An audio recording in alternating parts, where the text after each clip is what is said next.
Y'all, this is Chrissy Johnson. Chrissy,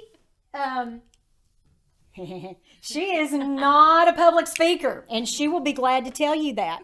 And when I first approached her about this, she was a little hesitant, but I said, "You're a staff wife. You're new, relatively new. Our ladies want to know you." I was doing all the begging. So she has graciously agreed. And there are a couple of, we're going to talk about two storms in her life tonight. And if it's not the storm that you've gone through, I still think there is a common denominator in suffering. And so I think it will speak to all of us. So y'all welcome Chrissy Johnson. I feel like game show Oprah. I'm sure there was a better analogy, but I don't know what that is.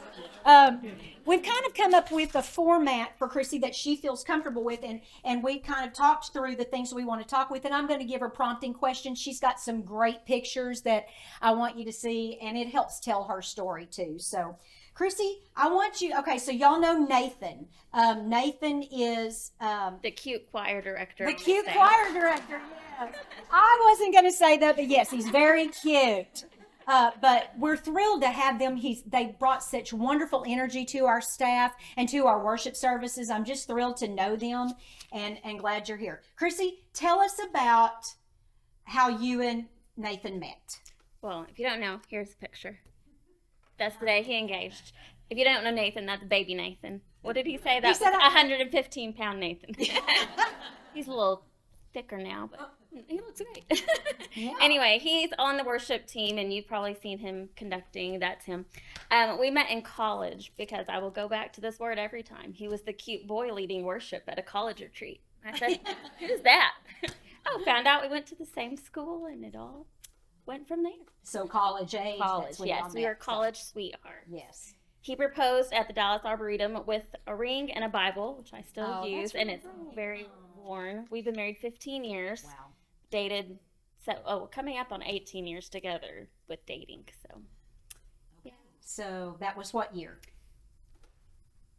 2009. You'll find out why I forget stuff in a Nathan's mom minute. is here to correct anything that is misspoken. I'm thrilled she's here. Okay, let's see what next picture you got here. Do we move into? This is our wedding. Yes. There's Billy and Nana. Nana's back there. Okay, Yes. that's great. Billy's the worship minister. If you don't know, I'm Brother Billy's daughter-in-law, and I keep him on his toes. That's awesome. Somebody has to. Yeah. So it's me. Yeah.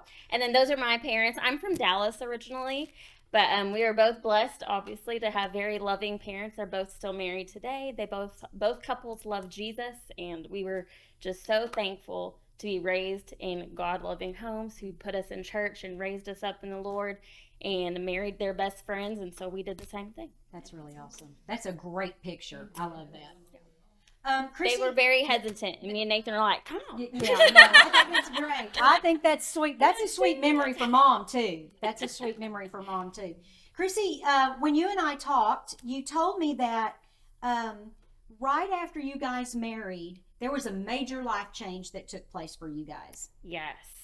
Tell us about Talking that. about the same thing. Yeah, I well, think I'm so. talking about the move away from family Yes. and all of that. So here, we got married, lived in the Metroplex for a year, and then Nathan Near was, your family. yes, near my Yes. family, because they're in the Metroplex still. And then Nathan was offered his first full-time ministry position.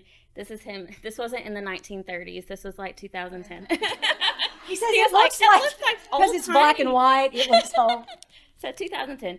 And we moved away 4 hours away. Have you ever heard of the town of Schulenburg, Texas? We lived there for 9 years. I'm getting verification. Is that right? Is that right? How long? And he was the full-time pastor, full-time music, except for like a couple of years. So it was one of those small church plants where kind of we did everything. And we were there for 9 years and kind of established ourselves as a couple. And it was a nice time of growing and getting to know each other and becoming a family of our own away from our parents.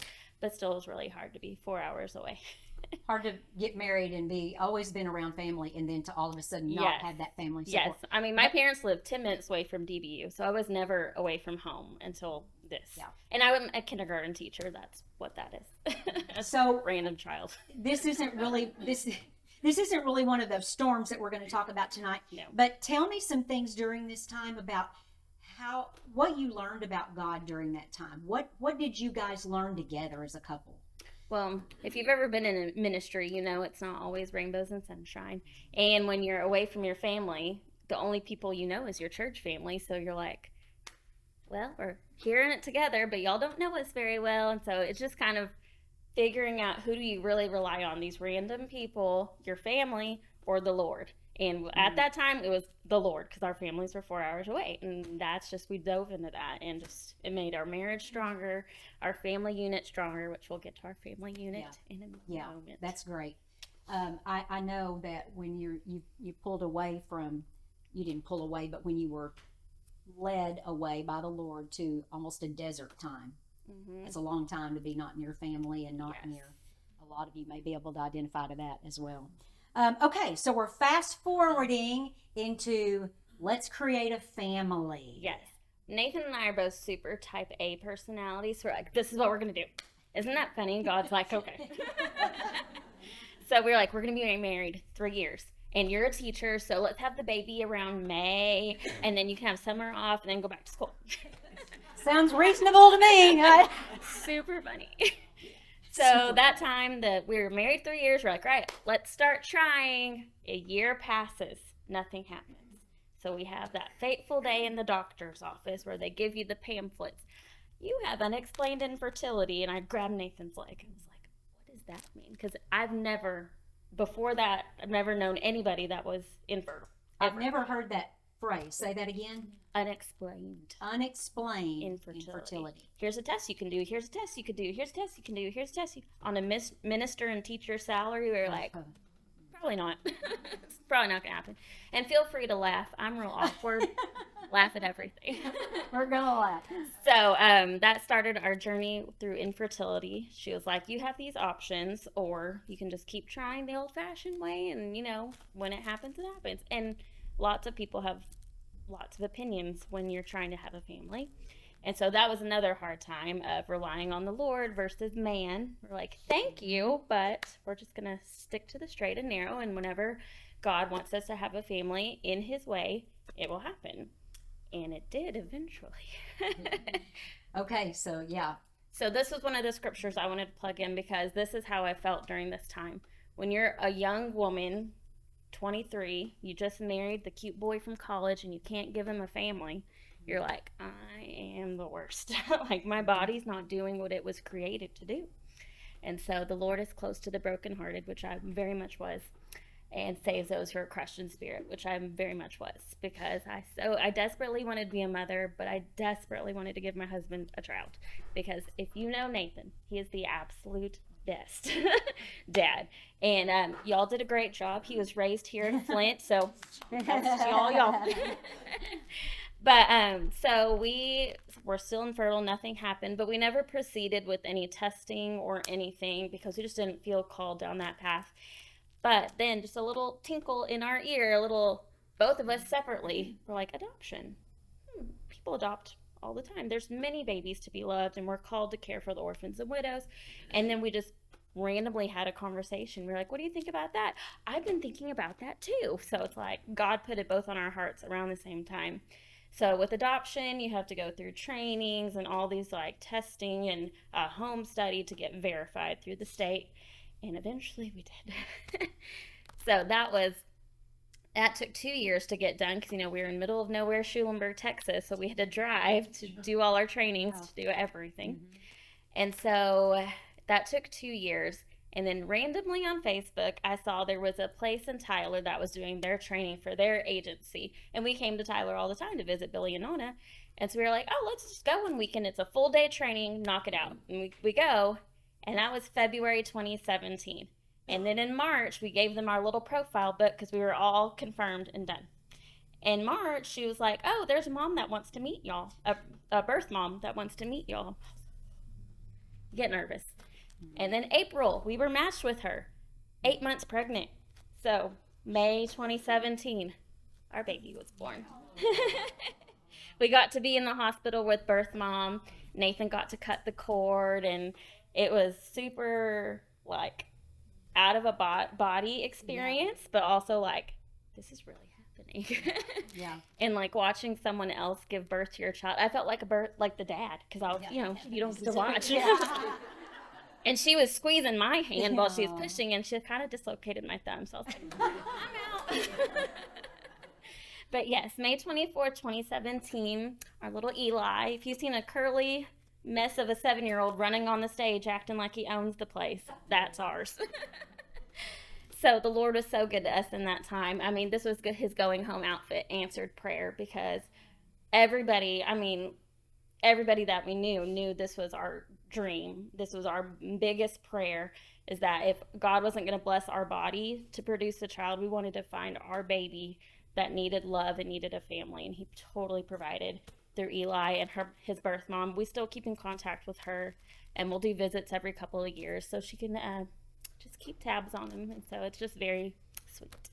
I think it's very telling of God's grace in that February, March, I mean, baby by April. we had an Amazon Prime baby shower. Because you hear of stories of parents waiting for a long, Yes. long time. And so I know that you see that as God's goodness in your life. God's Yes. through a storm. You can find things to be thankful for. Yes. And that's definitely something. Because, yes, exactly. You hear traumatic stories all the time. We actually were unofficially matched with a girl in Oklahoma like a year before that, and it fell through because she changed her mind, which, of course, with adoption, you just hold your breath and just hope. But, can't get too attached. He wasn't finalized as ours until another year. So we all waited that year just holding our breath. But then she, did all the paperwork and it was fine. But it was stressful. But one of the things I wanted to touch on with this experience and being infertile is that, you see people talk about all the time, I was infertile and then I got pregnant, and God is so good because I was blessed with a child. You're like, yes, but also no, God is good all the time. Regardless if he blesses your body or does X, Y, or Z or not. And so that was something that Nathan and I just really fixed our eyes on. We were like, just because my best friend over here was infertile and got pregnant, or so-and-so over here keeps popping out babies all the time, you're like, why me? Why not me? Because your mind goes there. Why me? And then you just have to remember, he has not changed, regardless of the scenario. He is always good, regardless of your storm. That's really good. Okay, we're going to fast forward about 3-4 years. 4 years. 4 years. Chrissy, tell us what happened on Christmas Day 2019? 2021. 2021. Yes. Christmas Day. There's a video. This is I think it's next. Christmas Eve. That's Eli. I think you can hear it. Maybe. Nathan. Anyway, he's opening a present. Nathan set this up, so he's in trouble. Okay. Anyway, Eli's very excited about the first present of Christmas Eve. He got a robe he wanted. It's super cute if you could hear it. I'll put it on Facebook. Look at, it's almost cute without So we were having a movie and night. popcorn. And popcorn. I get to Okay. have my snack and wear my robe. We're like, yeah, we can watch a Yeah. Christmas movie. And so this is Nathan's phone. It's a screenshot that he found. So you can see Flint, December 23rd to 24th. We were here for Christmas, then went back home to do our Christmas. But the next day says Medical City Denton. So Christmas Eve comes, Eli goes to bed, and we do what the normal parents do, set out the presents, do all the things, and then go to bed. I wake up at 3 a.m. in an ambulance, and I was like, what happened? Come to find out, I had a seizure in my sleep. I've never had seizures before in my life. Nathan thought I was just snoring weird. I don't snore, first off. So he was... Rude. I know! What's he thinking? So he didn't know if I was having a seizure, so he's trying to pick me up, roll me over, and whatever. And I'm unconscious. My eyes are open, but I'm staring, past him. And you don't have any memory I have of no this. memory of this. And so he's like, I guess I'm going to call 911. So he calls 911. Eli's asleep down the hall, and our Australian Shepherd is around the house making noise. And then the paramedics, 7 of them, come into my bedroom, and Nathan. They're all looking at me, and my drama is just doing weird stuff. They thought I spoke a different language, because whatever you do when you have a seizure, I don't know what I did. But they were like, all right, Chrissy, we're going to take you to the hospital and see what's going on. So I wake up in the ambulance and they're like, this is what we think happened. Because when they slammed the doors, that's what woke me up. It was a loud noise. And so we go to the hospital. This is during the time of COVID. So Nathan and Eli are following us in the ambulance in the car. They won't let Nathan in because he has a kid and only one person at a time can go. And so, but Lord, we moved during this time before this. This is pertinent to the story. I'm sorry. In 2019, we moved back to Metroplex. Yes, that's right. Back to where my family is. Then this happens in 2021. So Nathan calls Billy and Nana. They start driving 2 hours away. My parents are 45 minutes away. So they're able to meet Nathan at the hospital, get Eli, so Nathan can come in and actually see me and what's happening. So MRIs, CT scans, all the things. This is Christmas morning, so skeleton crew at the hospital. And they found a tumor on my brain. So they're like, hey, you're going to need surgery tomorrow, and you can't have anything to eat because we don't know what's going to happen. I was like, but I'm hungry. And during the seizure, I had chewed the tip of my tongue off, so I was talking like this. So they gave me a popsicle eventually. Nathan woke up Eli at the house to take him to follow the ambulance, and he saw all the Christmas out, his new bike, and thought, oh, it's time to open presents. Yeah. And he was like, no, buddy, we got to follow Mommy. She has an owie. And so it's already traumatic with that. Yeah. And then being Christmas. And so the surgery was December 26th, which is my birthday. Yes. Mind you. Christmas Day, then Chrissy's birthday. Big old, it was very traumatic. Like, it could have been a Lifetime movie. I kept saying that. Yeah. I was like, what else is going to happen? Out of any time, 365 days a year, it happened this weekend. Yeah. So this is me after the surgery. I woke up with a headache, and I went like this, and I was like, and then Nathan came in with his eyes like this. He was like, what did they do? So the point of this surgery was to take about 50% so they could send it off to Johns Hopkins, figure out what it was. So, but I was in the hospital like a week. Was there a plate or something? Oh, then they had to put a metal plate on. So they tell you these things, and I was like, what? So, it's there. If you feel my head. I asked her if it got cold in the winter. I asked her, is it cold in the winter? And she's like, yes. Yeah, with all the rain, I'm a human barometer. So I'm like, it's coming. Yeah. So then I went to a follow-up appointment. Once they got the results back, they said it is cancerous, but it's a grade 2. Where's Nathan when I need him? Oligodendroglioma. It's a big word. I'm like, Nathan, you say it, because he's like the scientist. He Googles everything. I'm like, you just tell me what to do. So, so they were like, so let's get started with your cancer journey. And I was like, what? How old were you? 35.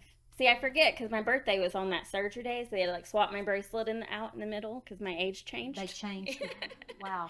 So I was like, happy birthday. They gave me a pillow and they all signed it. I was like, great, thanks. Thanks. Most expensive birthday I've ever had. So what did they outline for your cancer journey? So they said we're going to start with MRIs just to see if it grows, because oligodendrogliomas are slow-growing tumors. If you're going to have a brain tumor, it's the best one you can have. They were like selling it to me, and I was like, well, I already got it, so great. Yeah. Yay me. Yeah, and I was like, so I had an MRI in February, and they referred me to UT Southwestern in Dallas at this point because the tumor is on my motor strip, which is like a very technical area of your brain in the frontal lobe, and they can't take all of it, because then it would make me completely disabled on my left side. And so when they did the MRI, they could tell that it was starting to grow from the surgery. So they were like, you're going to need another surgery. I was like, oh. And I'm a preschool teacher at this time.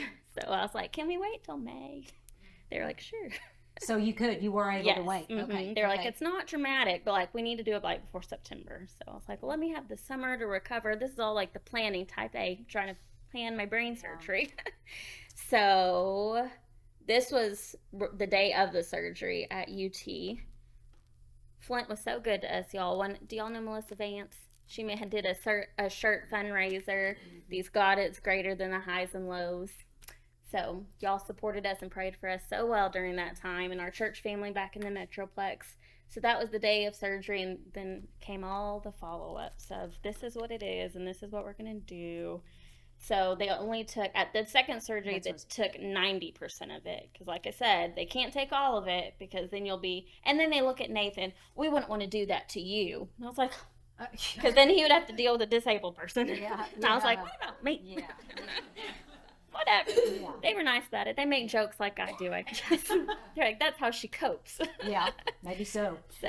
So between the first surgery and the second surgery, it sounded like there was about an 8 or 9 month period. 5 months. 5 months. The so second one was May. in You did it in December and May. December and May. And Eli's birthday is in May, so it was like building up for his party, and then I was like, all right, Papa and Nana are going to keep you, bud. We got to go.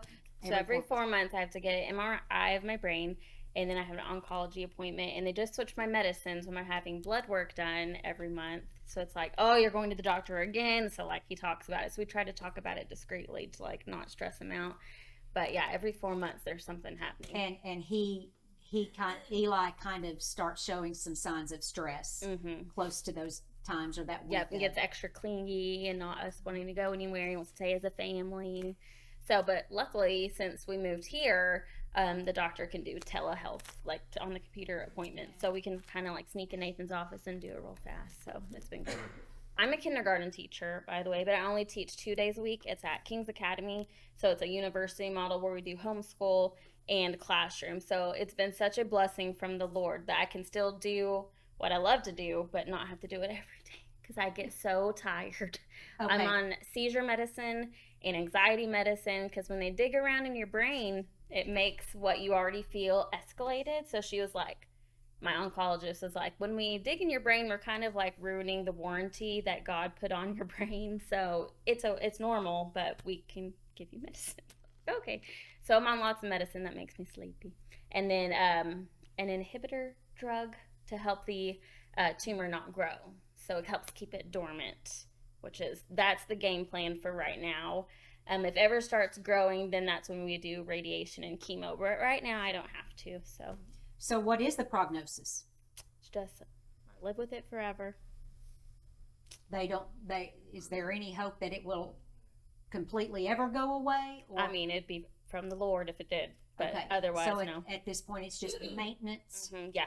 Just for lifelong maintenance. Okay. I straight up asked her, I was like, is this a forever thing? She's like, Did it, we're heading into the holidays. Did it affect your diet? Did they tell you couldn't have something or? I asked. So I was like, listen. Don't tell me I can't eat No, one of my neurosurgeon nurses, he actually is a cancer patient too. He was like, when they diagnosed me, I ate a bowl of ice cream with M&Ms on top. So he was like, go eat your ice cream. I was like, noted. Yes, please. And then I've been telling them, I get really tired. They're like, oh, take naps. So I tell Nathan, oh, it's a medical thing. I gotta go. Doctor's orders. But it was such a blessing from the Lord now looking back on it, all the events that led us to moving back home, because we were fine at our church, but we felt like, as Eli's getting bigger, we really want to be closer to family, and just the timeline worked out. We were at our church and established, we both had jobs, and then this trauma happens. But we had such another blessing from the Lord, such a village army around us from our church family, from Flint. I mean, I've never felt that peace. I mean, when you're told you're gonna have brain cancer on Christmas and brain surgery on your birthday, like normal Chrissy, no, she would be on the ground passed out probably. So I can tell you that did not come from me. Like the peace that everybody prayed over me. I mean, I felt it to my bones and knew for a fact that it was not, whatever, like I'm just naive. And no, it's brain surgery. Like they are cutting in your brains. Oh, second surgery, they wake you up in the middle of it. I was awake because they want to make sure they're not like paralyzing you. They were like, move your toes, move your hair. I was like, okay. Yeah, so it was such a blessing to have our village. Because like you said at the beginning, how do people go through these griefs without having believers around them and surround them and lift them up? Because in that moment, the only thing I needed to pray was Jesus' name. I had no words. I was like, I don't know what to say, but you've gone before me, you are with me, and that's all I knew. And then it's just clinging to that and then having our village surround us. It was not for me. in storms I've heard and I've experienced that I've said I've literally felt carried through on the prayers of the people. And so I understand that. A lot of this has happened very young in life, comparatively, especially in the light of lifespan these days. How do you want to look back on this time? I think this is another thing that I want to kind of talk about during this time, these next few weeks. How would, if you had to be graded, Miss Teacher. Kindergarten doesn't do grades. Oh, sorry. We do in this storm, did I weather this storm well? Can I look back on that and I don't want to say be proud of it, but did I give God glory? Was I gracious to the people around me? I'm not going to ask you to grade yourself. Okay. But I want us to ask ourselves that. I want to be responsible with the experience. Yeah. And it sounds like to me that you and Nathan were. It'd have been very easy to step back from everything and just your very spirit has led to, just a comfort and an accepting of God's will in your life, his permissive will in your life.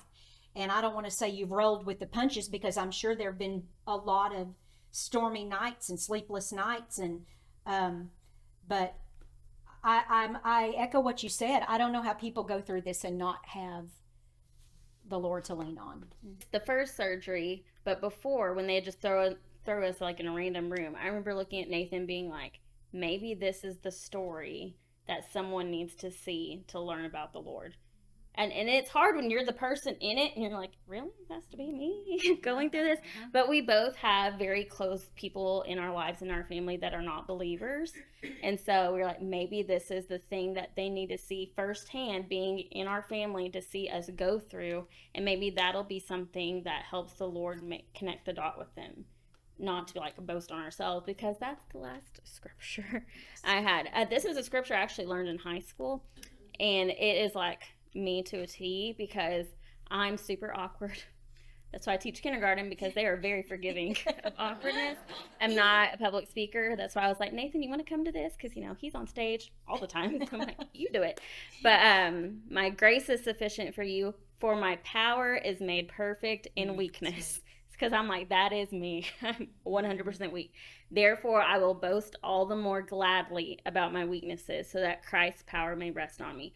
That's why I was like, I don't want people to see me and, oh, poor Chrissy, look at her, brain cancer at 35. That's so sad. I mean, it is. But look how much she's leaning on the Lord. And I can tell that's not coming from her. It's from her relationship with God. Just maybe that would just click some people. So I like that. For my power, his power is made perfect in our weakness. Mm-hmm. And you've really shown that tonight, because I know you were nervous to do this. Yeah, I'm looking at my phone. I'm like, it's 6:45. I told her, we won't be there long. It will be painless. You did great. Thank you so much. Thank you so much for doing this. Thank you for asking me. Yes.